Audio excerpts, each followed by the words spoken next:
Prelims में MCQ pattern के जो क्वेश्चंस है उसे टैकल करने के लिए हमें जो कंटेंट कलेक्ट करना है वो बहुत स्ट्रांग वे से करना पड़ेगा। अदरवाइज कंटेंट प्रॉपर मेमोराइज नहीं हुआ फर्स्ट थिंग, या वहां पे हमें याद नहीं आ रहा है, ओके, प्रॉपर हमने पॉइंट्स उस वे से अरेंज नहीं किए हैं, तो ये पढ़ने के बाद बेनिफिशियल होने से ज्यादा हमें क्या हो सकते हैं, नुकसानदायक हो सकते हैं एग्जाम में। कैसे? क्योंकि यहां पे नेगेटिव मार्किंग सिस्टम है।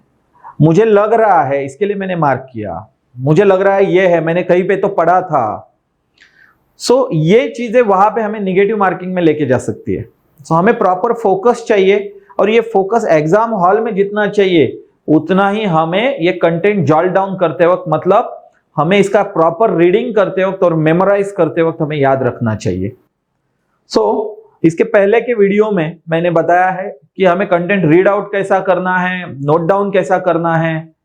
अभी प्रीलिम्स को हमें अगर टैकल करना है तो किस वे से सोचना पड़ेगा हमें, और किस वे से याद रखना पड़ेगा। ट्रिकी चीजें जो नॉर्मली याद रह रहे हैं दैट्स फाइन, वो इंडिया में सभी को याद रहेंगी, बट जो ट्रिकी पॉइंट है, ट्रिकी क्वेश्चंस है, वहां पे अगर हमारा गलत हो गया आंसर क्योंकि हाफ नॉलेज की वजह से, या वहां पे मेमोराइज नहीं हो रहा है इसकी वजह से, तो स्ट्रेट फॉरवर्ड हम बहुत सारे बच्चों से कंपटीशन में पीछे आ सकते हैं, क्योंकि नेगेटिव मार्किंग सिस्टम है। सो यहां पे हम 3-4 चीजें देखते हैं और उसको कैसे याद रखना है, किस वे से हमें ये करना है, फोकस करना है, इसका एक पैटर्न समझ लेते हैं। सो उस पैटर्न से आप आपकी पढ़ाई कंटिन्यूटी में रखो। जो बुक पढ़ने हैं, बाकी की चीजें ये करने हैं, याद रखना है, मेमोराइज करना है, ओके, उस पैटर्न को फॉलो करो। 101% एग्जाम में हमें क्या होगा, जो भी चीजें ऑन द स्पॉट याद आनी है वो 101% आएगी। सो यहां पे एक हमें इमेज दिख रही है। क्या है ये इमेज?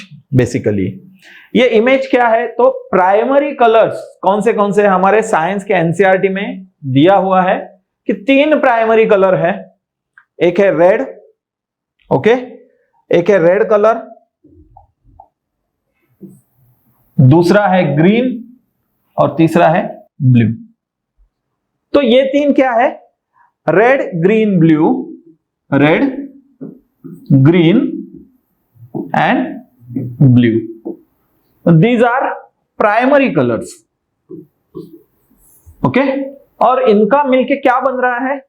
इनका मिलके बन रहे हैं, पकड़ो, रेड प्लस ग्रीन, ओके, ये दोनों का मिलके येलो बन रहा है, हमें दिख रहा है यहां पे।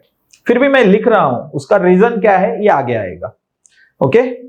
रेड प्लस ब्लू मिलके मैजेंटा बनेगा, okay, and green plus blue मिलके साइन बनेगा, ओके। अभी ये तीनों क्या है?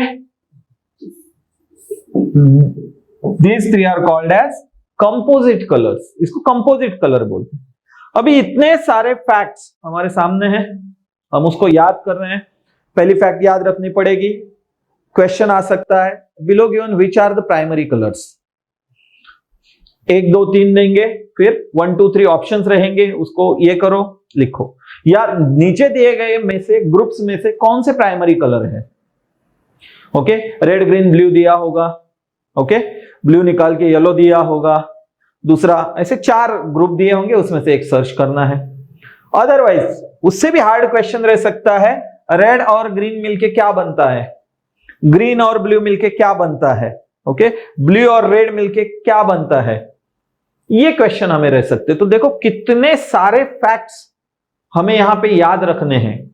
और अगर मैंने अभी बहुत सारे ये बोलेंगे कि वीडियो में देख रहा हूं सर, मुझे इमीडिएटली याद है सब कुछ, 5 मिनट के बाद या 5 दिन के बाद अगर हम इसको, अगर इसके ऊपर थोड़ा डिफिकल्ट क्वेश्चन आया, कुछ अलग वे से ये किया, तो क्या होगा, हमें वो क्वेश्चन टैकल नहीं होगा, ओके।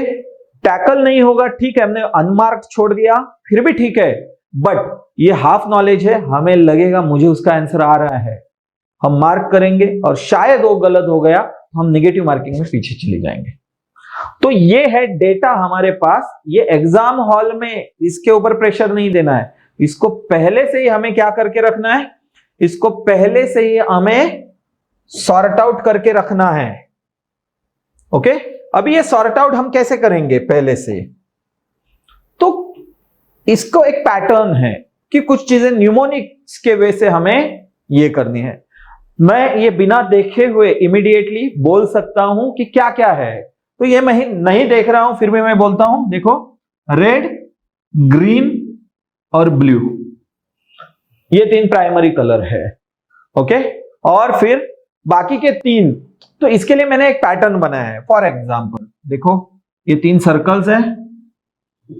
ओके, मैं इधर नहीं देख रहा हूं। ओके, 3 सर्कल है, ये है रेड, ये है ग्रीन, ये है ब्लू। ये मुझे कैसे ये करना है, ये मुझे क्लॉकवाइज ही जाना है। ओके, ये हो गया रेड, ग्रीन, ब्लू और येलो, साइन एंड मैजेंटा। मैंने यहां पे देखा नहीं है, आप देखो, आपको दिखेगा कि ये करेक्ट है। क्यों ये सही आया, अभी कोई भी क्वेश्चन आया मैं इसको मार्क करूंगा। अगर क्वेश्चन आया तो 4 बार इस पैटर्न को फॉलो करूंगा, मुझे याद हो जाएगा। फिर मैं क्या करूंगा, अगर क्वेश्चन आया तो इस पैटर्न को बनाया, सीधे यहां पे क्या किया मैंने, मार्क किया। यहां पे व्हाइट लाइट है, ठीक है। ओके, सबका मिलके व्हाइट लाइट बनता है। हमें डेप्थ में नहीं जाना है इसके। ओके, साइंस के अभी डेप्थ में नहीं जाना है, हमें यहां पे कंटेंट पे फोकस करना है। कैसे याद रखा मैंने, अभी आप बोलेंगे ठीक है सर ऐसा बनाया है हमने, बाद में आप कल अगर बनाने की कोशिश करोगे तो क्या हो सकता है, आप यहां पे मिस कर सकते हैं, शायद यहां पे बी आ सकता है, यहां पे जी, टोटली चेंज हो गया। राइट, वैसा नहीं होना चाहिए। तो हमें एक पैटर्न फॉलो करना है, मैं इसे बोलता हूं RGB। रग्बी, रग्बी नाम का एक गेम है, हम रब्बगी नहीं बोलते, हम रग्बी बोलते हैं। ओके, तो RGB और YCM। ओके, तो एक यूनिवर्सिटी है महाराष्ट्र में, ओपन यूनिवर्सिटी, यशवंतराव चौहान, उसको बोलते हैं मुक्त विद्यापीठ। मैंने इस वजह से याद रखा, आपको न्यूमोनिक बना के रखने हैं, रग्बी, YCM। तो RGB और RG के बीच में मैंने Y डाला, तो फिर से clockwise YCM। Permanently life time मुझे याद हो गया। अभी लाइफ टाइम याद रखना अपना ऑब्जेक्टिव है क्या, नहीं, हमारा ऑब्जेक्टिव है वहां पे क्वेश्चन में गलती नहीं होनी चाहिए। ओके, सो आप अभी ये 2 मिनट में ये देखेंगे और 2-4 घंटे के बाद फिर से ये बनाने की कोशिश करेंगे, फिर भी मुश्किल हो जाएगी। गलती से बी ऊपर जा सकता है, जी नीचे, पूरा क्वेश्चन रॉन्ग। तो इस पैटर्न से इसको फॉलो करो, तभी आपकी स्टडी क्या होगी, कंप्लीट होगी। अदरवाइज स्टडी कंप्लीट होने का फीलिंग नहीं आएगा। फीलिंग आया तो क्या है, वहां पे क्वेश्चन हमारे रॉन्ग हो सकते हैं। ओके, तो इस पैटर्न से प्रीलिम्स को कंसोलिडेट करना है। मैं 1-2 और फैक्ट्स लेता हूं। ओके, यहां पे हमें क्या दिख रहा है, यहां पे हमें ये जो इमेज है वो किस चीज की है, ये इमेज है हमारे 8 degree channel, 9 degree channel and 10 degree channel.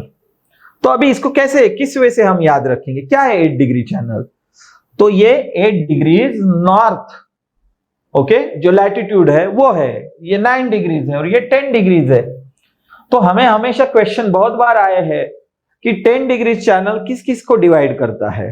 तो आपको सिंपली एक ही बार आपके मैप में ऐसा याद रखना है, सबसे नीचे है मालदीव्स, यहां पे है मिनिकॉयस और यहां पे है लक्षद्वीप।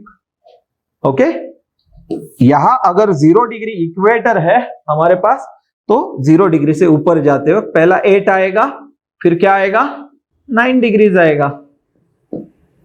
तो ये है मालदीव्स, ओके, मिनिकॉय आइलैंड और ये है लक्षद्वीप। मैंने थोड़ा नीचे ये किया है, ठीक है। हमें मैप, हमें कार्टोग्राफिस्ट नहीं बनना है, हमें पॉइंट याद रखना है। और यहां पे क्या है, 10 डिग्रीज। 10 डिग्रीज किसको डिवाइड करता है, तो ये है अंडमान एंड निकोबार। तो आप ऐसा याद रख सकते हैं, इस तरफ से कहां पे जा रहे हैं हम, इस साइड में जा रहे हैं क्लॉकवाइज। फिर से 8, 9 और यहां पे 10, एक ही बार याद करना है। ओके, या ये डिवाइड हो गया यहां पे, इस साइड में 8, 9 है, इस साइड में 10 है। तो तो इससे हम मोस्ट साउथवर्ड क्या है ये भी हम बता सकते हैं टेक्निकली। ओके, सो ये टोटली साउथवर्ड हुआ, फिर भी यहां पे 8 to 9 क्या है, डिवाइड इस साइड में है। सो ये मालदीव्स, ये मिनिकॉय, ये लक्षद्वीप, और यहां पे अंडमान ऊपर है, यहां पे निकोबार है। तो देखो अभी मेरी मेमोरी बन गई, मेरे इस साइड में क्या है 8, 9, 10। तो सिंपली मैं इसको क्या कर सकता हूं, कोई भी अभी इसके ऊपर क्वेश्चन आने दो, मैं इसका आंसर दे सकता हूं। ओके, कोई भी क्वेश्चन आने दो, मैं आराम से इसका आंसर दे सकता हूं। पढ़ाई करनी है वो ऐसी करनी है, हमें सिर्फ पढ़ के आगे नहीं जाना है, हमें क्वेश्चन का आंसर देने के लिए रेडी होना। क्यों पढ़ रहे हैं, अदरवाइज नहीं पढ़ना है। हम क्यों पढ़ रहे हैं इसका ऑब्जेक्टिव हमें क्लियर होना चाहिए। हम एक ही चीज के लिए पढ़ रहे हैं, हमें क्वेश्चन का आंसर राइट आना है। तो ये कहां पे डिसाइड करोगे, एग्जाम हॉल में? बिल्कुल नहीं। क्वेश्चन का आंसर राइट आएगा कि नहीं ये आप आपके स्टडी रूम में डिसाइड करेंगे, जहां पे आप स्टडी कर रहे हैं। वो स्टडी किस वे से कर रहे हैं इसके ऊपर आपका क्या रहेगा, एग्जाम में आंसर सही आएगा या नहीं ये डिपेंड रहेगा। सो और एक तीसरा ये देखते हैं हम। ओके, अभी बहुत न्यूज में क्या है, रूस और यूक्रेन का वॉर है। ओके, प्रीलिम्स में हमें क्वेश्चन आ सकता है इसके रिगार्डिंग। क्या आ सकता है, इसके पहले आके गया है, एक ब्लैक सी है। उस वक्त भी 7-8 साल पहले क्या था, न्यूज में था कि नाटो में कुछ कंट्रीज इंक्लूड हो रही थी। ओके, सो नाटो अलग है, यूरोपियन यूनियन का जो यूरो था, यूरो ये चालान बल्गेरिया और रोमानिया ने एक्सेप्ट किया था। इमीडिएटली क्वेश्चन आया कि नीचे दिए गए में से कौन से कंट्रीज ब्लैक सी को सराउंड करते हैं। तो यहां पे हमें दिख रहा है ब्लैक सी यहां पे है, मेडिटेरियन के थोड़ा ऊपर। और एग्जैक्टली अगर देखोगे, मैं यहां पे देखो मगअप नहीं कर रहा हूं, फिर भी मैं सीधे बोल सकता हूं बल्गेरिया। ओके, मैं दूसरा कलर लेता हूं। ओके, क्या है, अगर इस साइड से मैं देखूंगा तो this is Bulgaria, Romania, Ukraine, Russia, Georgia and तुर्कस्तान। क्यों बता पा रहा हूं मैं, क्या इस लेक्चर के पहले मैंने ये मगअप किया है? आप आज के बाद 2 साल के बाद पूछो, ओके, कभी भी पूछो, मैं इसका आंसर दे सकता हूं, क्योंकि मेरे सीक्वेंस रेडी है। जैसे क्वेश्चन, क्यों ऐसे ही मैंने सब कुछ करके रखा है? नहीं, जैसे क्वेश्चन आ सकते हैं उस वे से हमें रेडी रहना है। क्वेश्चन डेफिनेटली आ सकता है, 7-8 साल पहले आया है, अभी भी आ सकता है। ओके, कैस्पियन सी के अराउंड कौन से कंट्री है मैं बोल सकता हूं। ओके, सो क्यों, ये तैयारी करके रखी हुई है। तो देखो यहां पे क्या है, बल्गेरिया है, रोमानिया है, यूक्रेन, रशिया, इस साइड में जॉर्जिया और तुर्की। सो अभी कोई भी यहां पे क्वेश्चन आया, हम उसको प्रॉपरली टैकल कर सकते हैं। कोई भी आ सकता है क्वेश्चन, कितने कंट्री उसको सराउंड करते हैं, आ सकता है क्वेश्चन। ओके, उसके बाद अरेंज करो क्लॉकवाइज, मोस्ट डिफिकल्ट क्वेश्चन आ सकता है। कौन से कंट्रीज बॉर्डर कर रहे हैं, यह क्वेश्चन यहां पे आ सकता है। कोई भी क्वेश्चन आ सकता है। हमने एक ही बार तैयारी की, हम रेडी हो गए आंसर देने के लिए। सो फोकस एग्जाम हॉल में जितना होना चाहिए उससे डबल, मेरा मानना है उससे डबल, एटलीस्ट डबल नहीं तो इक्वल, तो आपका स्टडी रूम में होना चाहिए। आप कैसे पढ़ाई कर रहे हैं, उस पॉइंट्स को कैसे जॉट डाउन कर रहे हो, ओके, उसको कैसे साथ में कंप्लीट करके लेके जा रहे हो एग्जाम हॉल में, इसके ऊपर आपकी सक्सेस डिपेंड है। अदरवाइज हाफ नॉलेज अगर हमें रहेगा, मुझे लग रहा है, मैंने सुना है, तो क्या होगा, वहां पे एग्जाम हॉल में आपको डिफिकल्टी होगी, हम मिसहैप करेंगे और वो क्वेश्चन निगेटिव में जाएगा, हम निगेटिव मार्किंग से बहुत पीछे धकेले जाएंगे। सो अभी के वीडियो का जो हमारा ऑब्जेक्टिव था, वो ऑब्जेक्टिव था कि प्रीलिम्स के लिए एग्जैक्टली हमें किस वे से सोचना है, उसको मेमोराइज करने के लिए हमें किस वे से जाना है। ओके, मुझे लगता है मैंने एक नटशेल में बहुत अच्छे से आइडिया आपको दी है, सिर्फ आप लोगों को वो अच्छे से फॉलो करनी है और एग्जाम हॉल के बाहर एग्जाम हॉल के लिए रेडी होना है, तभी हम सक्सेस की तरफ स्ट्रांगली जा सकते हैं। Thank you.